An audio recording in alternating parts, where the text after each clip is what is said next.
Buenas noches, Dios los bendiga. Nuevamente me alegra mucho poder estar aquí con ustedes, poder continuar en ese tiempo donde estamos buscando al Señor, donde nos estamos santificando.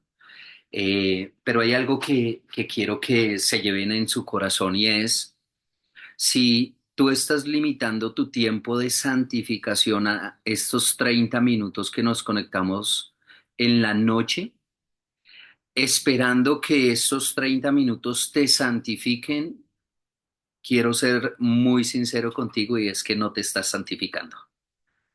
Eh, si esto que estás recibiendo cada noche no te está llevando a hacer otras cosas para buscar santificarte, para buscar limpiarte, para buscar que ocurra algo en tu corazón, en tu vida espiritual, en tu comunión con el Señor, eh, te puedo decir que no es santificación, que simplemente te estás conectando, eh, te estás conectando a un tiempo con el Señor, te estás conectando a orar, es lo que estás haciendo. Así que yo quiero que te motives, que a través de este tiempo de santificación que estamos teniendo cada noche, te impulse a hacer algo, te impulse a orar más cada día, te impulse a leer más la palabra, te impulse a ayunar. Si tú no estás pensando en hacer un ayuno para santificarte, la Biblia es clara y dice que hay géneros que no salen sino con oración y ayuno. O sea, mi vida espiritual, tu santificación, la santificación de tu corazón, de tu alma y de tu carne aún no va a llegar si tú no decides que ocurran cosas diariamente en ti, si tú no cambias hábitos espirituales y hábitos naturales, si tú no tomas decisiones de cosas que estás viviendo, que estás sintiendo, de palabras, conversaciones contigo mismo o contigo misma que estás teniendo, entonces no te estás santificando. Así que yo quiero motivarte y no quiero preguntarles aquí, pero sí quiero que te preguntes si anoche que no nos conectamos hiciste algo para santificarte. O tal vez fue la oportunidad para decir, no, pues qué chévere, no nos conectaron, no pasa nada. Es tu santificación, nuevamente te digo, es tu momento, es tu oportunidad con el Señor para santificarte. Amén. Así que quiero invitarte a que cierres tus ojos por un momento y le puedas decir al Señor, Señor, yo quiero santificarme, realmente quiero santificarme. Realmente quiero que ocurran cosas en mi vida, que ocurran cosas en mi corazón, en mi ser, en mi alma, que ocurran cosas en todo lo que soy, en todo lo que hay en mí, en todo lo que hay en mi vida, en mi ser, en lo más profundo, Señor. Que tú vengas y obres, Señor, este pecado que mora en mí. Pablo decía, en Romanos escribió, Señor, que lo que quiero hacer no lo hago, pero lo que no quiero hacer eso hago. Hablando del pecado, de cómo el pecado tomó lugar, un lugar tan fuerte en él que le es imposible poder cambiar, que le es imposible poder dejarlo. Señor, pero también enséñanos a aborrecer el pecado. ¿Qué tal si le dices, Señor, enséñame a aborrecerlo, a no quererlo en mi vida, a no quererlo en mi corazón, a no quererlo en mi ser, a no quererlo en mi alma, a no quererlo, Señor?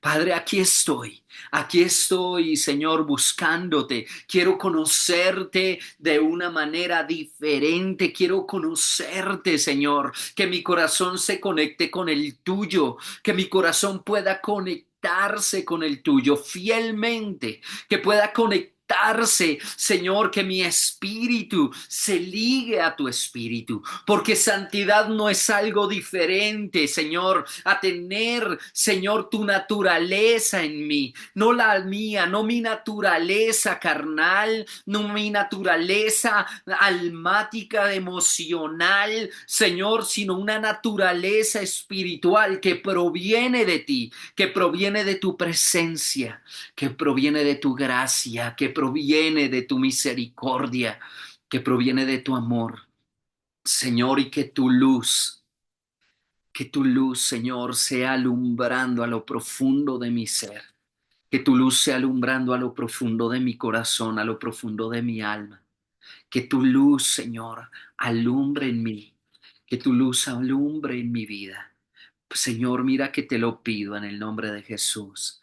Te pido que esta noche, Señor, obres en mí, que esta noche obres en mí. Yo te pido, Señor, que esta noche tú obres en cada vida, tú obres en cada corazón, tú obres en cada ser, Señor, tú obres en cada uno de ellos, Señor, que tú obres también en mi vida, que tú obres en mis hijos, que tú obres en mi esposa, que tú obres en mi familia, que santifiques mi familia, que saques de mi casa todo lo que no es tuyo, todo lo que no te corresponde, todo lo que no proviene de ti, todo lo que no proviene de tu gracia, todo lo que no proviene de tu presencia, todo lo que no proviene de tu Santo Espíritu, quítalo, sácalo de mi casa. Mira que te lo pido en el nombre de Jesús. Señor, te pido que obres en mí, que sigas obrando en mí, en el nombre de Cristo Jesús.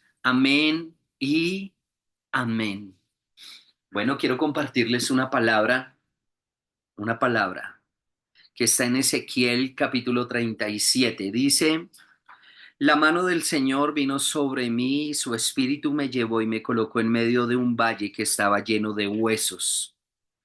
Me hizo pasearme entre ellos y pude observar que habían muchísimos huesos en el valle, huesos que estaban completamente secos. Y me dijo: hijo de hombre, ¿podrán revivir estos huesos? Y yo contesté: Señor omnipotente, tú lo sabes. Entonces me dijo: profetiza sobre estos huesos y diles: huesos secos, escuchen la palabra del Señor. Así dice el Señor omnipotente a estos huesos: yo les daré aliento de vida y ustedes volverán a vivir. Les pondré tendones, haré que salga carne y los cubriré de piel, les daré aliento de vida, así que revivirán. Entonces sabrán que yo soy el Señor. Tal como el Señor me lo había mandado, profeticé, y mientras profetizaba, se escuchó un ruido que sacudió la tierra y los huesos comenzaron a unirse entre sí. Yo me fijé y vi que en ellos aparecían tendones y les salía carne y les cubría de piel, pero no tenían vida. Entonces el Señor me dijo: profetiza, hijo de hombre, conjura el aliento de vida y dile: esto ordena el Señor omnipotente, ven de los cuatro vientos y dales vida a estos huesos muertos para que revivan. Yo profeticé tal como el Señor me lo había ordenado y el aliento de vida entró en ellos. Entonces los huesos revivieron y se pusieron de pie. Era un ejército numeroso. Luego me dijo: hijo de hombre, estos huesos son el pueblo de Israel. Ellos andan diciendo: nuestros huesos se han secado. Ya no tenemos esperanza, estamos perdidos. Por eso profetiza y adviérteles que así dice el Señor omnipotente: pueblo mío, abriré tus tumbas y te sacaré de ellas y te haré regresar a la tierra de Israel. Y cuando haya abierto tus tumbas y te haya sacado de allí, entonces, pueblo mío, sabrás que yo soy el Señor. Pondré en ti mi aliento de vida y volverás a vivir, y te estableceré en tu propia tierra. Entonces sabrás que yo, el Señor, lo he dicho y lo cumpliré. Lo afirma el Señor. Bueno, aquí habla, y quiero enfocarme en la última parte donde el Señor le dice al profeta que los huesos secos son el pueblo de Israel, o sea, el pueblo de Dios. El pueblo que debería ser un pueblo lleno de vida, un pueblo que debería tener la naturaleza de su creador, de su Dios, de su Padre. Eran un pueblo que se había envejecido y se habían endurecido los huesos, que antes, dice la Biblia, que parecían como si hubieran sido un ejército, y en ese ejército perdió la vida, y, y había pasado tiempo. Y yo quiero decirte algo y es, el pecado, eso es lo que trae sobre nuestras vidas, trae muerte, trae muerte.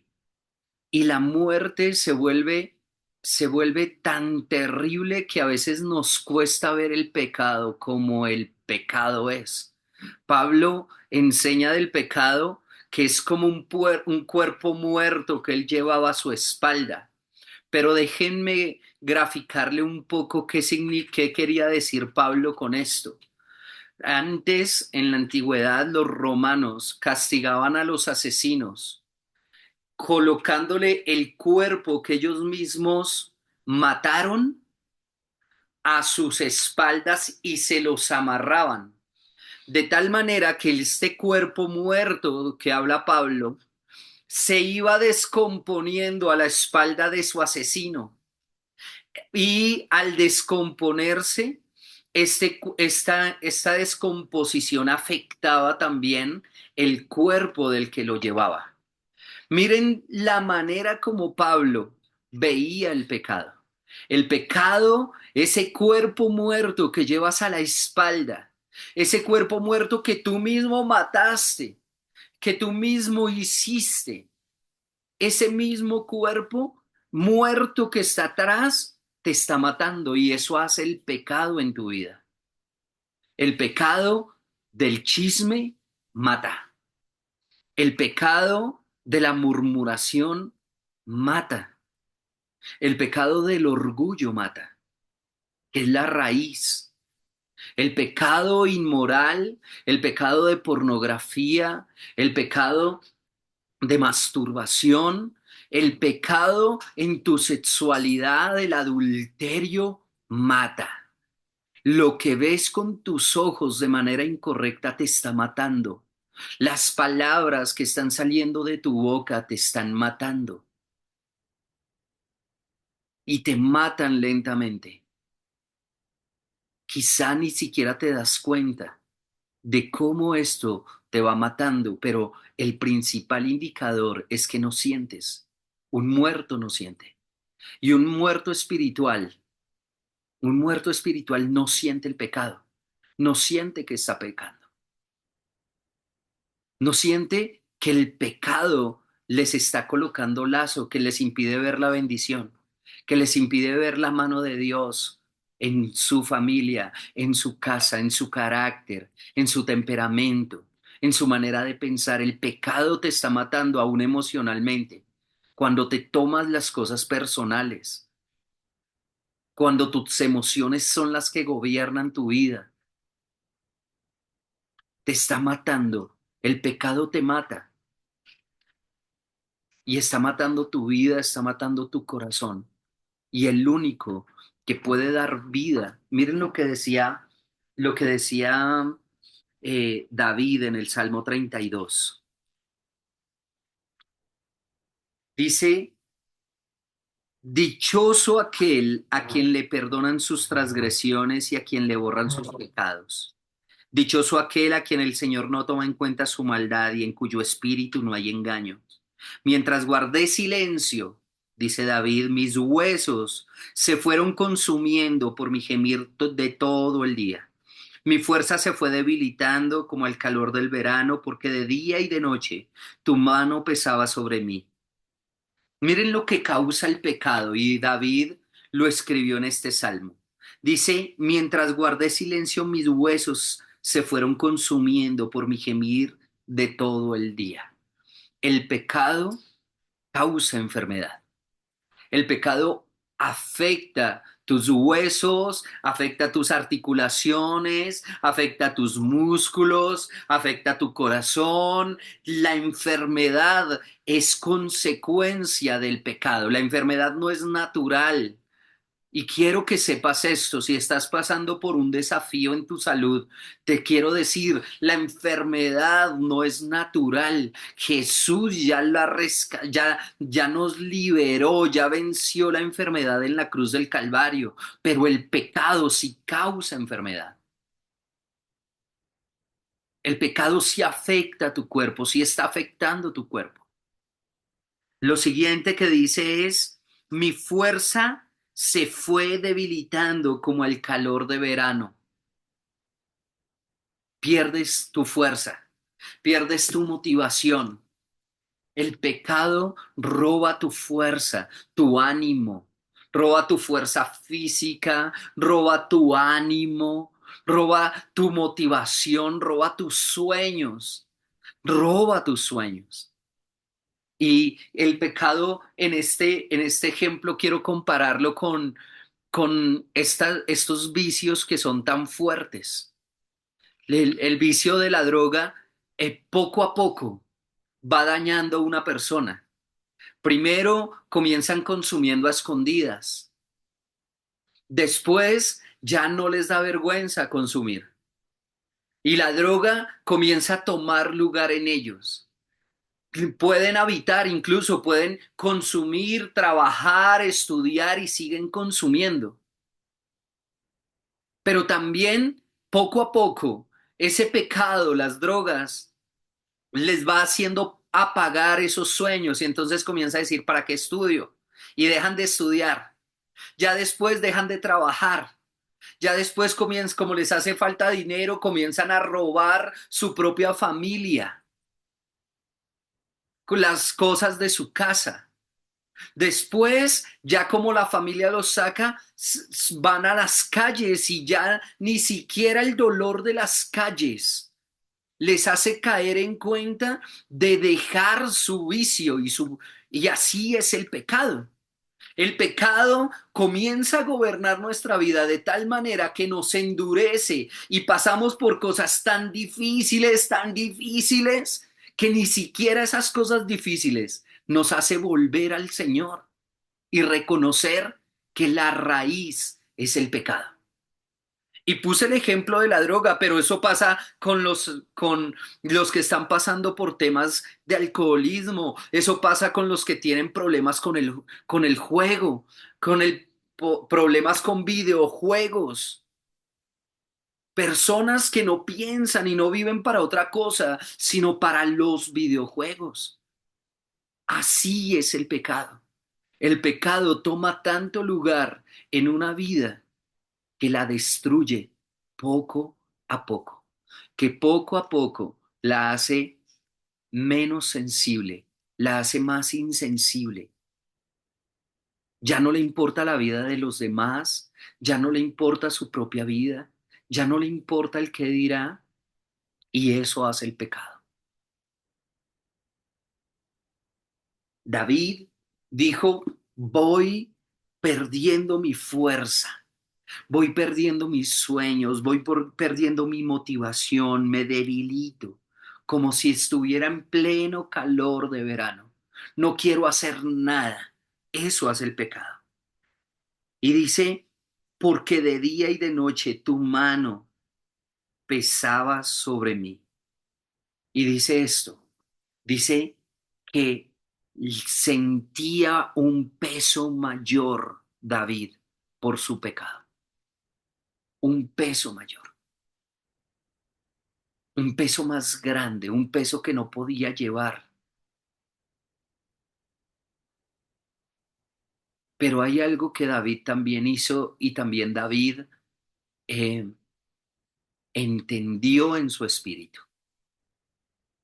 David, y quiero de pronto poner en contexto a los que no conocen el pecado de David. David, siendo rey, un hombre conforme al corazón de Dios, un día dijo, no voy a ir a la guerra. O sea, el pecado en la vida de David, que fue un pecado de omisión, ese pecado eh, fue no ir a la guerra, fue un pecado de omisión. Él tenía que estar en la guerra como rey y no fue.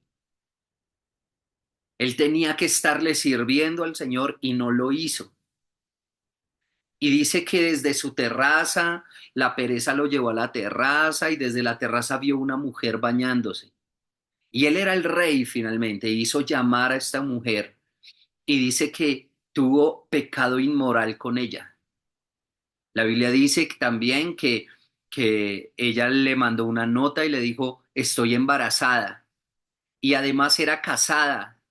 Y el hombre que hizo mandó llamar, dijo que ahora qué hago, cómo tapo mi pecado, porque es lo primero que uno busca hacer como hombre, como ser humano. Nuestra carnalidad nos lleva a tapar el pecado. Y dice que él lo primero que quiso fue ocultarlo y la mejor manera era llamemos al papá. Y dice que mandó ya al esposo de esta mujer y fue y era uno de sus generales del ejército, lo mandó llamar. Dice que cuando llegó lo invitó a comer, lo emborrachó para que él volviera a su casa. Y este hombre resultó ser más fiel que David. Dice la Biblia que ni a un borracho llegó a su casa y se quedó en la puerta del palacio cuidando al rey. Dijo, porque no puedo irme a descansar sabiendo que mis compañeros sí están dando su vida en la batalla y yo aquí disfrutando. Y entonces quiere decir que no llegó a su casa y no le funcionó el plan a David. Como a David no le funcionó el plan, David hizo una carta y la carta decía, manden a Urías Eteo a lo más recio de la batalla, y lo mandó matar. Los enemigos mataron a Urías Eteo. Ese fue el pecado de David. David creyó que había ocultado el pecado, porque eso también pasa, creemos que lo ocultamos. David creyó que había ocultado el pecado, cuando de repente llegó un profeta, el profeta Natán llegó a la casa de David y llegó a la casa de David y le dijo, David, tengo un caso y quiero que me lo ayudes a resolver. Un hombre tenía una ovejita, una sola oveja, pero había otro hombre que tenía muchas ovejas y tenía mucho dinero y tenía cómo comprar esa oveja, cómo comprar muchas ovejas. Y un día hizo una celebración y quiso hacer la celebración con la oveja de aquel hombre que solo tenía una. Y fue y le quitó la oveja y hizo sacrificio con esa oveja. David dice que se levantó furioso y dijo, ese hombre debe perder la vida. Y el profeta le dijo, ese hombre eres tú, porque podías llegar a todas las mujeres vírgenes que quisieras, pero pusiste tu mirada, en la esposa de Urías, Eteo. Y aquí es donde se conoce que David tenía el corazón de Dios. Dice la Biblia que David ese día se puso en ayuno, en oración y comenzó a buscar el Señor hasta que el Señor lo perdonara. En eso se conoce que tú y yo somos hombres de Dios. Y miren y aquí es donde escribe David este salmo, y el salmo dice en el versículo 5 dice, pero te confesé mi pecado y no te oculté mi maldad. Me dije, voy a confesar mis transgresiones al Señor, y tú perdonaste mi maldad y mi pecado. Por eso los fieles te invocan en momentos de angustia. Caudalosas aguas podrán desbordarse, pero a ellos no le alcanzarán.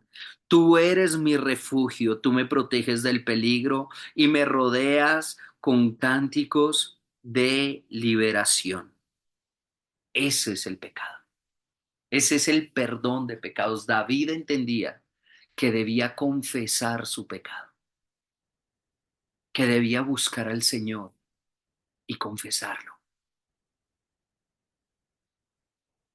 Y este tiempo es la oportunidad de hacerlo. Este tiempo, ya llevamos 4 días de este tiempo de santificación. Quedan 12 días. Tal vez tú dirás, no, no le he metido el corazón como debo meterle este tiempo de santificación. Mi corazón ha estado duro, pero yo quiero buscar que en estos días mi corazón sea sensible a lo que Dios quiere hacer. ¿Qué tal si cierras tus ojos por un momento? ¿Qué tal si cierras tus ojos por un momento y le dices, Señor, aquí está mi vida? Precioso Espíritu Santo, tú eres el único que convence de pecado, de justicia y de juicio. Tú eres el único que puede cambiar mi vida, Señor, que puede cambiar mi corazón. Tú eres el único, Señor. Tú eres el único que puede transformarme, que puede cambiarme, Señor. Tú eres el único, precioso Espíritu Santo. Tú eres el único que puede venir y hoy te pido, dile con tus propias palabras, te pido, precioso Espíritu Santo, que vengas, Señor, que vengas y transformes mi corazón, que vengas, Señor, y transformes mi vida, que transformes todo lo que soy, que transformes todo lo que hay en mí, que transformes mi ser y mi alma, que transformes, Señor, que vengas a lo profundo. David no necesitó un gran sermón para entender que estaba pecando. David no necesitó una cantaleta del profeta. David no necesitó explicaciones para entender que estaba pecando. Tal vez su corazón estaba duro, pero sabía que había pecado, que reconoció su pecado. Reconoció en lo que estaba fallando, reconoció que su carácter necesitaba ser mudado, que sus palabras necesitaban ser cambiadas, que sus miradas, que la intención de su corazón, que su sexualidad necesitaba santidad. Reconoció que necesitaba el perdón, que necesitaba acercarse a Dios. Él reconocía la cercanía de Dios y sabía que el pecado lo había alejado, que sus huesos estaban secos, que había enfermedad en él, en su mente, enfermedad en sus psicológicas, enfermedad en sus huesos. Señor, mientras callé, se envejecieron mis huesos en mi gemir todo el día. Mientras callé, Señor, y había querido ocultar mi pecado como David. Había querido ocultar mi pecado como David. Pero hoy vengo a buscarte con un corazón sincero. Abre tu corazón hoy. Abre tu corazón hoy. Abre tu corazón. David dijo mientras callé, mientras me quedé callado, se envejecieron mis huesos, se endurecieron, se secaron, se murieron mis sueños, se murió mi propósito. Mientras callé, se murió algo en mí, en mi corazón. Y vivo por vivir, me levanto cada mañana sin conocer mi propósito. Lo hago por hacerlo, Señor. Señor, mientras callé, Señor, por eso vengo a confesar mi pecado. Y el pecado se confiesa uno a uno. El pecado se confiesa uno a uno, así como los cometes uno a uno. Asimismo, se confiesa el pecado. Que dile, Señor, perdóname por la mentira que sale de mi boca. Perdóname por la grosería, por la maledicencia de mi boca, por la vulgaridad de mi boca. Perdóname por mis malos pensamientos. Perdóname por el pecado del alcoholismo, del cigarrillo, de la drogadicción. Perdóname porque mi corazón sí se ha endurecido, Señor, porque normalizo el pecado. Perdóname, precioso Espíritu Santo, porque ya no te siento. Y aún dándome cuenta que estoy lejos, no hago nada, Señor, porque el pecado ha deteriorado mi vida, ha traído un peso tan pesado, Señor, que a veces siento que no lo puedo llevar, porque el pecado aún le ha abierto puertas a demonios para oprimirme, para oprimirme, para traer opresión. Señor, perdóname, perdóname, perdóname por la dureza de mi corazón, perdóname. Perdóname, Señor, y te pido perdón por mi familia, te pido perdón por mis discípulos. Hoy tomo el lugar de ellos también. Tomo el lugar por la liviandad, Señor, porque sabiendo hacer lo bueno no lo hago. Porque sabiendo lo que debo hacer no lo hago, Señor. Señor, te necesito. Necesito tu perdón, necesito que vengas a mi vida, que me limpies, que me santifiques. En el nombre de Jesús se lo pido. En el nombre de Jesús santifica mi corazón. Esta paz la quiero sentir. Quita la opresión, Señor, que ha traído el pecado, Señor. Reconozco que me he alejado de ti. Reconozco que he estado lejos, Señor. Pero hoy vengo a buscarte, a buscar tu rostro, a buscar tu presencia. Me rindo a ti en estos días de santificación. Me rindo a ti, Señor, en el nombre de Jesús. Y te doy gracias por tu amor. Te doy gracias porque tú siempre estás dispuesto a perdonarme. Y tomamos la sangre que brotó de tus llagas. ¿Qué tal si colocas tus manos en tu cabeza, Señor, y declaro que tu sangre me limpia? Tu sangre limpia mi pecado, tu sangre limpia mi maldad, tu sangre trae limpieza, limpia mi corazón, limpia mi alrededor, limpia mi casa. Tu sangre le quita el control al pecado, Señor. Tu sangre le quita el control al pecado. En el nombre de Jesús te doy gracias, te doy a ti la gloria, te doy a ti la honra y la alabanza. Te doy la honra, Señor.